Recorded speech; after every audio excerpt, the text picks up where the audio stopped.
Bismillahirrahmanirrahim. Alhamdulillahi rabbil alamin. Wassalatu wassalamu ala rasulillah Muhammadun nuri abdillah wa ala alihi wa sahabatihi ajma'in wa radiyallahu anhu abil abbasi Sheikhna Tijani wa an jami'i wa khulafaihi wa ahli tariqatihi. Bandiraɓe julɓe, caggal yettude Allah e julde nulaɗo Allah sallallahu alaihi wasallam, en garti e yewtere men nde mbaɗonoɗen woni gurdam annabaɓe. Bandiraɓe dental mawludu nabi, ha joni ko Amadou Dia yewtitti e mon. Mi wiyon assalamu aleykum wa rahmatullahi taala wa barakatuhu. Bandiraɓe hettiyankoɓe dental mawludu nabi, ɗeɗo balɗe fof eɗen jewtanno gurdam annabaɓe. En jewti annabaɓe ɗiɗo mawɓe ɓe Allah haali histoire mumen e nder alquran. Annabi Nuh ene wonde annabi Hud.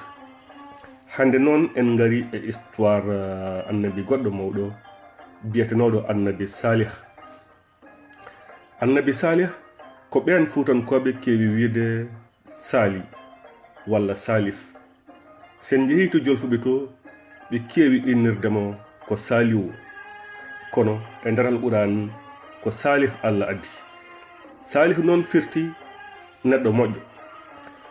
Annabi Salih Allah nelimo e nder leñol biyetengol Samud. Samud noon hol wiɓe inde muɗum firti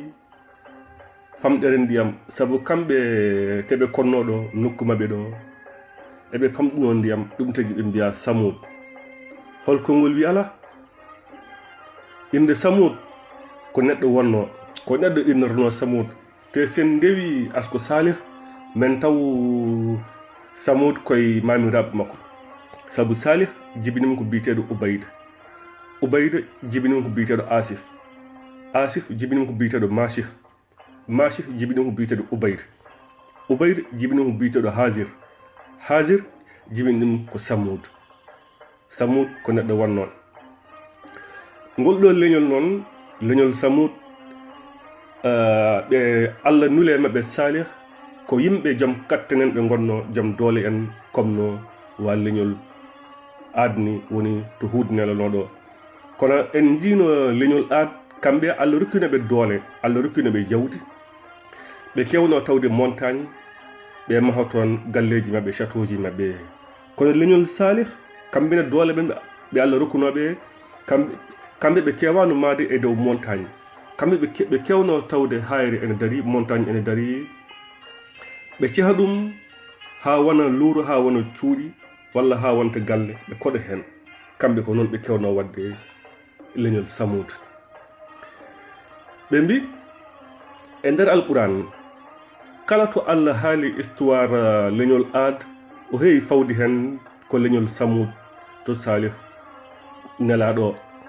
Ɓe mbi hen sahaji noon en woodi alquran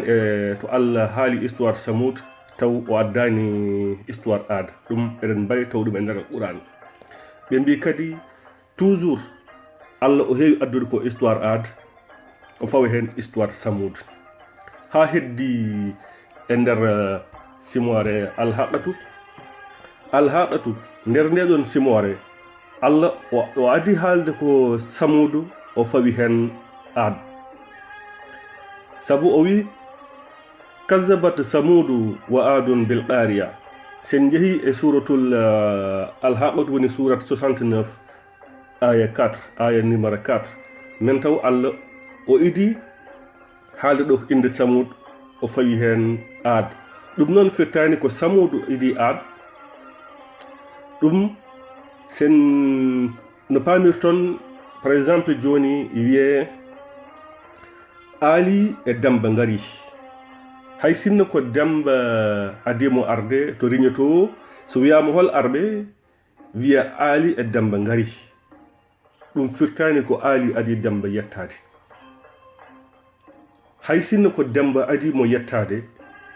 to rigno ɗo, mais so namdama hol arɓe wiya Ali e Demba ngari.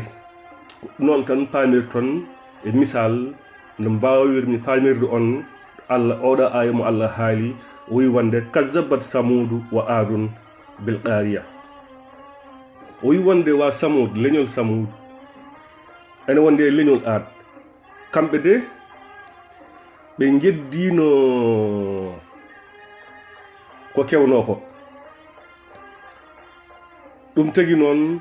koye nder ndeɗo simmore tan walla oɗo aya tan samud adi aad e nder alqur'an ko wana ɗum aya goɗɗo wodani kala aya to Allah haali histoire aad o fawi hen samud o adi ko wadri ko aad o fawi hen samud bandiraɓe julɓe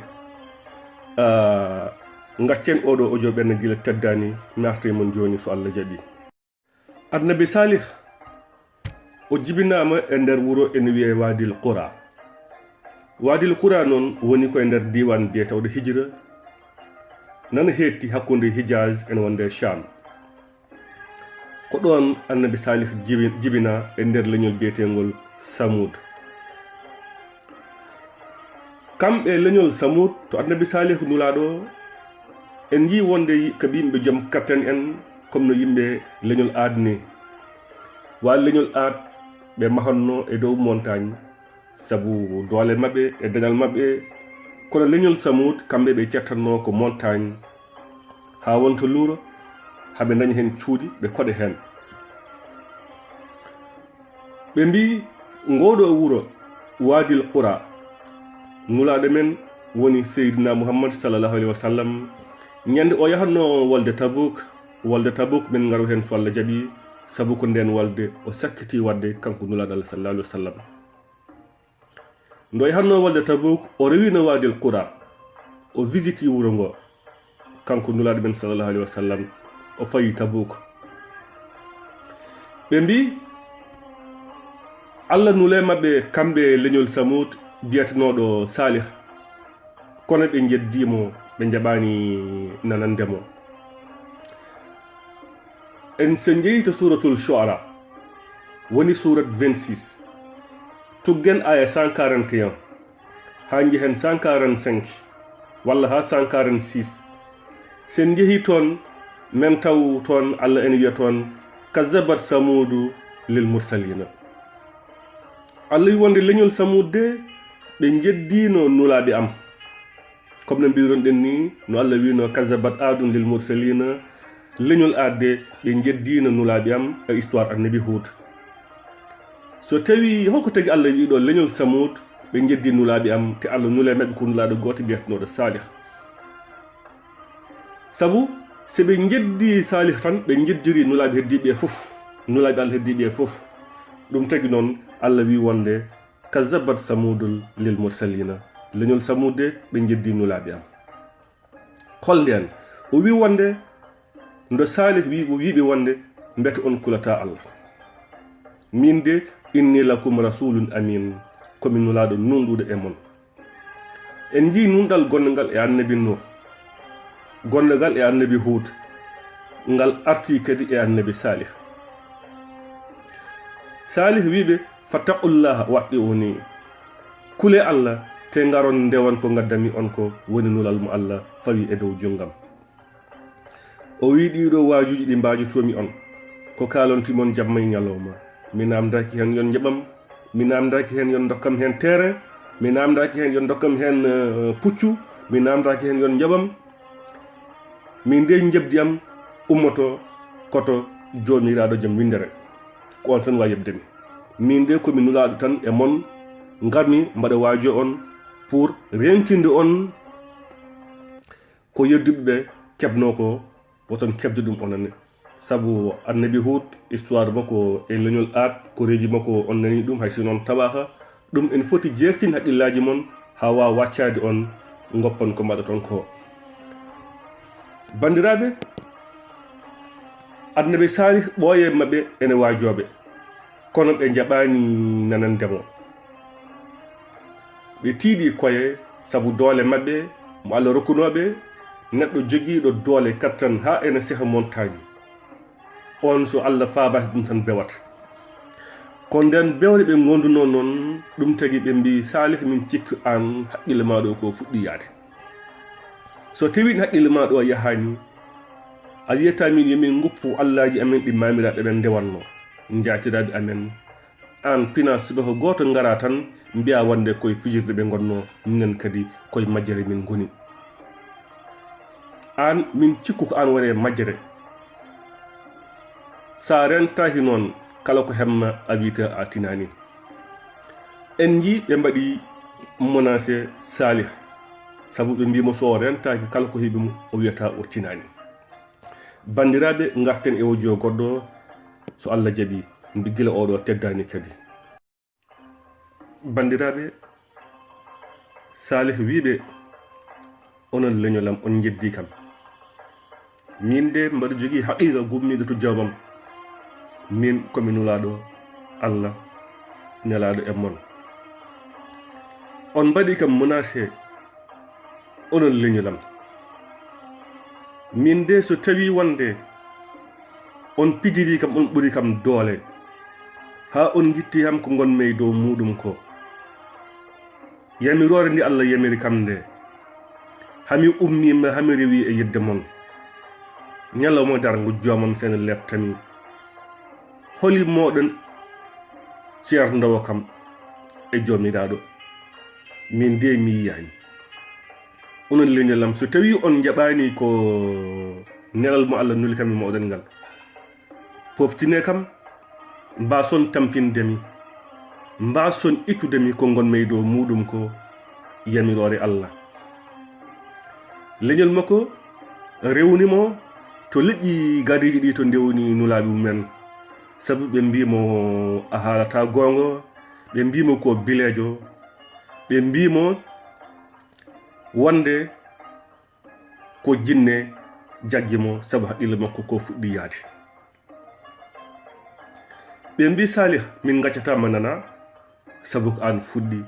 a tawino min gonno e dow jam e dow deyre pina subaka goto mbiyamin wonde ko Allah nulma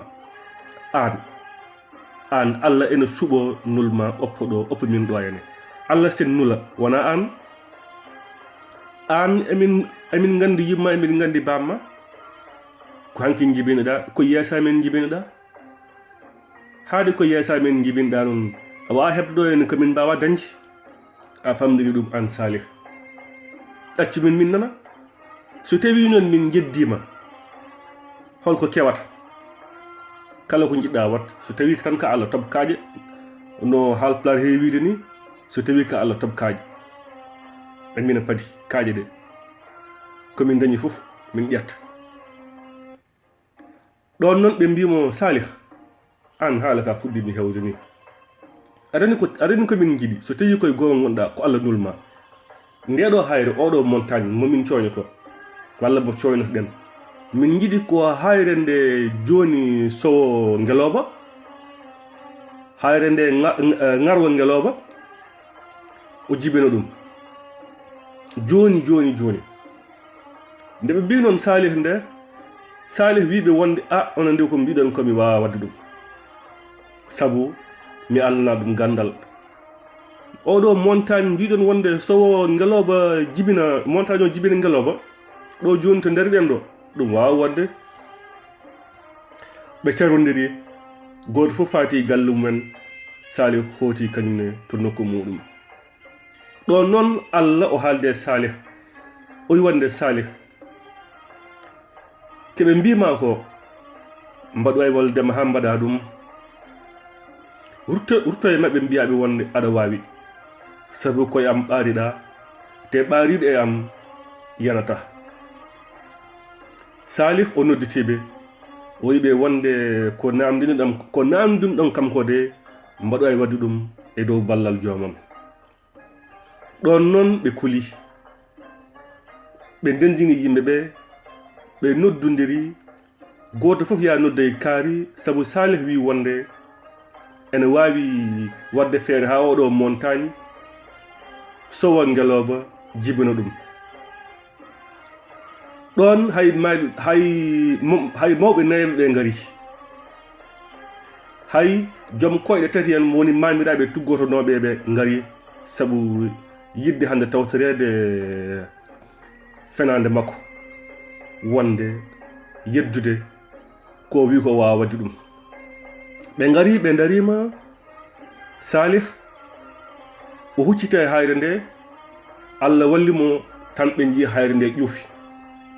ndo hayre nde ƴuufi nde noon ha ɓoyi tan fetti ngeloba yalti hen no ngeloba yalti hen nde faye mabɓe woodi yedduɓe woodi wiɓe ko mbilewu ɗum wawa nade haqqillaji mabɓe ngeloba ari noon nokku mabɓe kodi o ɓe kewano ndiyam te haade ɓe kewano ndiyam noon kamɓe yimɓe wuro ngo e ngeloba mbawa rendude ñalawma ɗum tagi noon ngeloba alay sago noon mbo wuura ba daña keɓe wuurde ɓe daña keɓe ñaami ɓe daña kaɓa yari ɗum tagi Salih wi wonde haade ko noon onon ñaaguino onon namdino ɗum ari haade ari noon alay sago noon dokkamo ñalawma makko mo yara omo hutoro ndiyam ɗon ɗum tagi noon ɓe mbatti wadde jontande hande seɓe jontama janggo ngeloba yonte kala nde ngeloba yonta ɓulli walla boyli gonɗe e wuro ngo fof ngeloba yara ɗum ha laaɓa beeli ɗi fof ngeloba yara ɗum ha laaɓa ala ko heddoto Allah waɗino keɓe famɗinoɓe ndiyam ɗum ɗo kadi so yanti hen kadi tampere waɗi ñande ngeloba yonta hay ko mawɓe jaari tarode ɓe dañata sabu ngeloba yarat fof ɗon noon hankadi noon ɓe dañi hen caɗele ɓurtude haɓe natti wawde moƴƴu ɗum ɓe jiiɗi noon lijjidde ngeloba ba pour warde ɗum Salih ndo dañi ɗum nde Salih wi wonde onon ñaaguino hankadine ba ari gacceba koy wota memeɓa son memiɓe koy ko onon tooñi son memiɓe kala ko heeɓi on mbiyata on tinani bandiraɓe julɓe mi artay audio goɗɗo so Allah jaaɓi leñol Samud ɓe keeɓi keɓe ñaaguino wonde yo montagne o jibin ngeloba kala leñol namdinoɗo nulaɗo mumen yo adde mumen ko wiyete miracle so ɗum waɗi so tawi wonde ɓe jaɓani caggal muɗum tan Allah ko halkataɓe ɗum ko nulaɓe ɓennuɓe fof ha heddi leñol nulaɗo Allah sallallahu alaihi wasallam men garoy hen so Allah jaaɓi leñol Samud ɓe gondi e fayre mawde sabu ndiyam ñande ngeloba yonta ɓe dañata hay ko ɓe jari walla hay ko mawɓe jaari tarode ɓe keɓata ala ko haali noon keɓe looti ñande hen ɗum tagi noon jeeno e maɓɓe ndenti mbiɗal kamɓe hefereɓe leñol Salih alay sago cakkinen ngeloba feere ba ummo ɗo ene nde Salih nani ɗum nde Salih o hartiɓe o hajimaniɓe o wiɓe kala nde mbarɗon ngeloba ba mon keɓ lefte gummiɗe to Allah ɗon noon ɓe jaɓani nanandemo sabu ndo ngeloba yalti nde hol jaɓɓe hol yeddiɓe hol yiɓe wonde ko mbilewu winoɓe ko mbilewɓe ha joni eɓe keddi keɓe mbino ko hankadine ɓe pelliti warde ngeloba ba wari ngeloba ba ko goto e mabɓe biyatanoɗo Qadar kanko ko tanum biyatanoɗo Jundu ko kanko wari ngeloba ba wona kanko tan noon ene woodi rewɓe ɗiɗo ene janti e mabɓe sabu yidde wadde ɓe influencé mbete eɓe mbaraba oɗo Qadar noon ko kanko o boori ngeloba ba sabu ngeloba hirsetake boorete ko nagge e jawdi walla mbeewa hirsete ngeloba ko tufirdi waɗete e dande muɗum ko noon ngeloba wardete ɗum woni boorede noon Pulaar wiyata ɗum nde ɓe mboori ngeloba ba mayi nde ɓe mbari ba ko ɗum Allah wiyata to nder alquran to suratul Shams woni surat 91 verset 13 Allah wi wonde nulaɗo Allah nulanoɗe maɓɓe o wino goppe ngalaba ba yara ɓe jeddimo ɓe mbariba nde ɓe mbariba nde noon ɗon noon ɓe belti hen haɓe mbaɗi hen fet eɓe jiɓa hen eɓe ngama hen hankadine ngaloba ba maayi ndiyam men en kepti ɗum nde ɓe jimanno eɓe ngamanno ɓe goni wiide Salih a nde wino wonde somin mbari ngaloba ba ma wot ko heɓi min joni noon ko jiɗɗa fof wat so tawi koye dow gonga gonɗa Allah noon o wi wonde Salih kanko e wondiɓe makko woni jaɓanɗemo yoɓe jaltu wuro ngo ɓe jalti wuro ngo to Wadil Qura ɗo Allah ndo felliti leptude ɓe nde o nelde maɓɓe ko nguleki mawki ɓurtugi Allah o ɓeydu température o nguleki ki hay goto e maɓɓe wawa tambade ɗum sabu a wawa wonde nder suudu a wawa wonde boowal hay les lekki ala ko nafatma sa lootima ala ko nafata sa wifima ala ko nafata ɓe goniri noon kene wona balɗe tati ñande wattata balɗe tati nde Allah o nelde maɓe higgu ɓumdu noon ɓe batti nelodirde yaato kaari walla yaato galle kaari ya noddeyi bamma kaari walla noddeyi mamma kaari noddeyi nene ma kaari yo ar ɗo ene waɗi higgu te ene ɓuuɓi ɓuri to woni to eɓe noddodira goto par goto yeddunoɓe ɓe mawɗo hen suho hen dabbo hen gorko hen mamiraɗo hen haɓe ngari haɓe cakkima e less higgu he Allah o nuli Seydina Jibril o wi Jibril ɓeɗo dal mi jippinta e maɓɓe ndiyam comme no mbaddunomi e leñol annabi Nuh o wi ɓeɗo mi ñaldata e maɓɓe hendu wulndu comme no mbaddunomi e leñol Ad woni yimɓe Hud o wi ɓeɗo ren ko jimmi jaha ha tima e dow maɓɓe ngulla e maɓɓe kamɓene ɓeɗe cakki e less higgu he ɓe ganda ko kewi ɓe tinani ko arata ko jogor arde e dow maɓɓe ko Malayika Jibril ari ha time dow maɓɓe tan o wulli wullago mawgo ɓurtugo ko gon wullago taƴi wonki maɓɓe kamɓe fof ɓe mayori hen ko ɗum Allah wiyata to suratul Haqa o wi wonde leñol Samud de kamɓe de ɓe mbardira koye wullago mawgo wullago forgo sen jeehi to suratul Haqa woni surat 69 verset 5 ko ɗum Allah haali toon en jii wonde leñol Ad e histoire men ɓennude to annabi Hud kamɓe ko hendu mawndu ɓe kalkira leñol Samud ko wullago Jibril ɓe kalkira ɗon jeyata neɗɗo hay hunde ala ko woni sabu wullago makko wawa warde hay mbuubu walla ɓowngu kono wullago malayika halki groupe yimɓe rendunoɓe e less higgu he bandiraɓe julɓe ko mbawi tan ƴettude leçon e nder ɗiɗo histoire uji annabaɓe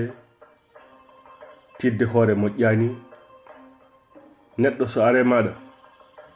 e jamanu mabɓe wiɓe wonde so tawi wonde oɗon mbaɗa ko moƴƴani rewde sanam sabu wasde haqqille kam diwata ya fewnu hunde dottoɗa mbiya wonde kañum woni joome goɗɗo ene ara ene waajo maɗa ene wima ya rento gonɗa e dow muɗum ko moƴƴani arndewen Allah kamɓe noon ɓe tiiɗino koye noon Allah halqiriɓe niyane en jii leñol Nuh ko ndiyam, leñol Hud ko hendu, leñol Samud ko wulango. pour mbawon wadde ɗum résumé mbawon jaggude haqqillaji mon son ndiyama ton holla leñol Nuh halqira mbiye ndiyam, leñol Hud ko hendu, leñol Samud woni leñol Salih ɗo ko wulango malayka woni wulango Jibril. Bandiraɓe julɓe, Allah dande Salih e wondiɓe muɗum kono jeddunoɓe ɓe fof Allah halkiɓe ittiɓe e dow leydi sabu ɓe cikkano. Bandiraɓe, koreji am hettiyankoɓe mawludi nabi, mi salmini on goto e mon fof, mbaɗa weltini on, mbaɗa welti ko mbatton suivre ɗeɗo jewte. Mi salmini kaw Abdoulaye Ly, mi salmini kaw Yaya Janka, mi salmini baba Mamadou Samba Sy,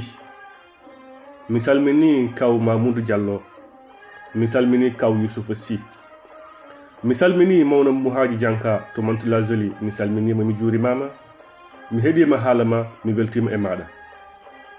Mi salmini bani men debbo Ramatoulaye Niane, mi salmini sehilam Oumar Dia giƴam, mi salminima mi juurimama, mi salmini Siré Dia to Wuro Sogi, mi salmini Mamadou Sissako ɗo e Paris, mi salmini Abdoulaye Thiedel giƴam a salminama, mi salmini ceerno Mamoudou Sy, mi salmini kaw Basirou Diallo to Suisse, mi salmini sehilam ceerno Balla Ba to Dakar, Amadou Tidiani Thiam sehilam a salminama, Yaya Gouba Touré sehilam mi juurimama, kaw Abdoulaye Gadio mi salminima,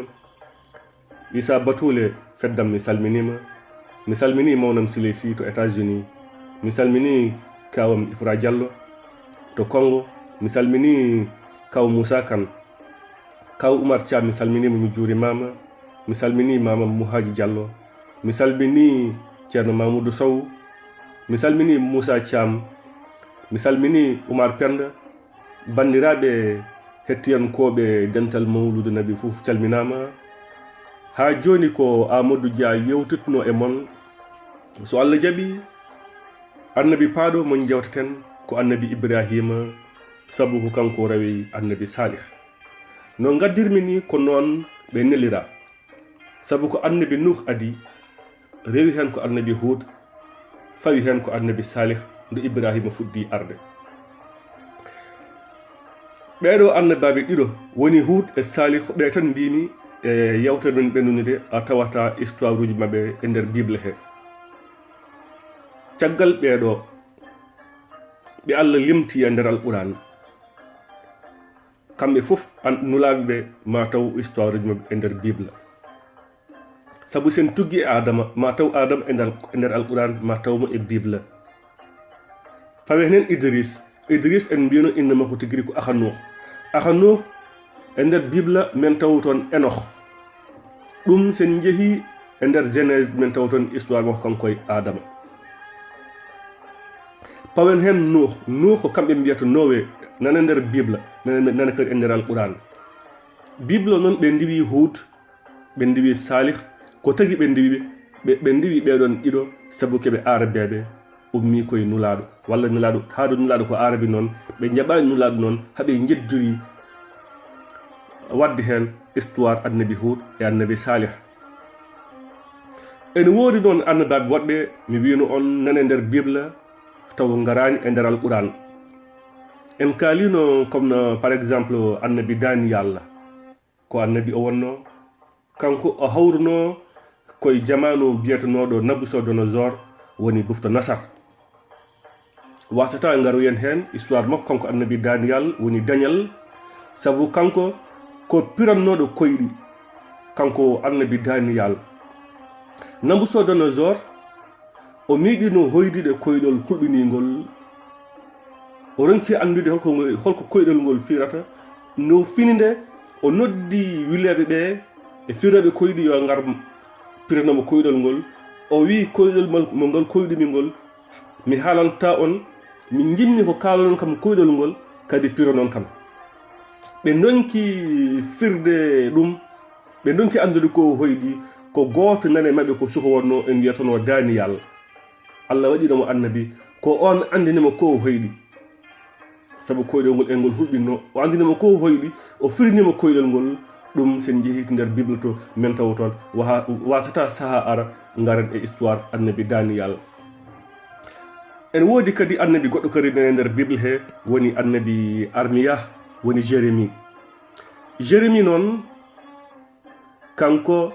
histoire makko kadi nanto bible to ko kanko ndo bufta nasar yinno halkude arabeɓe kanko Allah nulno yo ya o dandu ya biyeteɗo Ma'ad o ƴetti Ma'ad o nawi ɗum to wiyete Sha'am ha ndo bufta nasar ɗacciti halkude arabeɓe on Ma'ad noon koye mamiraɓe nulaɗo o jeeya sabu koye makko nulaɗo sallallahu alaihi wasallam foti yaltude so halkunama nulaɗo yaltata ɗum tagi noon Allah nuli annabi Armiya yo addoye Ma'ad o moftiya ɗum Sha'am en woodi annabi goɗɗo kadi nana e nder bible he arani alquran par exemple biyetenoɗo Yusha ibn Nun on woni Josué Yusha ibn Nun histoire makko haalama e nder alquran taw inde makko sitaka waɗaka cité ko kanko yaaduno e Moussa ndo Moussa yeleytuno Khadir nde to suratul Qafi woni sura 18 ene woodi goɗɗo histoire muɗum are alquran mais inde makko waɗaka cité woni Samuel woni Samuel kono histoire makko kadi ari kadi e nder bible inde makko waɗama cité woni ndo kanko wa bani Israil wino eɓe jiiɗi o ñagonoɓe walla eɓe jiiɗi o suɓa e mabɓe poɗɗo wonde lamɗo haw suuɓi ko biyetenoɗo ɗaluta ɓe cali ɓe mbi haade ɗalude ko miskino ko sakke ko ɗatowo noon sakke noon ardata koɓe noon caggal muɗum noon o haalde mabɓe on histoire men garoy hen o haalde mabɓe haw famminiɓe Allah nuli ɗaluta oɗo ɗaluta sakke mo jawiɗono ɗatowo mo jawiɗono ko kanko Allah wonno yo wonto lamɗo won on Samuel noon Samuel histoire makko waɗama siɓi e nder alquran mais inde makko noon addaka e alquran mais to bible to min taw toon inde makko histoire makko omo jogui sappo defte ɗiɗi e nder Samuel woni Samuel 1 et Samuel 2 e nder bible he bandiraɓe mi wasi jurnade so Allah jaaɓi min garoy histoire Ibrahima paɗen koye mawludu joni naten histoire nuraɗo sallallahu alaihi wasallam so mawludu yonti sabu Ibrahima ko kanko woni mamum nulaɗo sallallahu alaihi wasallam sabu kanko jibini Ismaila ko ɗon seydina Muhammad sallallahu alaihi wasallam yalti o jibini Ishaqa ko ɗon nulaɓe bani Israil jalti sabu Ishaqa kanko jibini biyetenoɗo Yaquba e wonde biyetenoɗo Yaquba noon jibini annabaɓe heddiɓe fof noon biyetenoɗo o woni funere Yaquba noon woni tohore Yaya Guba on noon o wonano annabi kono Allah ittino e keesi makko o waɗino feere o heywino ɓesgu kanko bandiraɓe mbasen jurnade so Allah jaaɓi ɗum ɗon fof min garoy hen ha joni ko musidɗo mon Amadou Dia yewtituno e mon ɗum noon mi wiyon assalamu aleykum wa rahmatullahi taala wa barakatuhu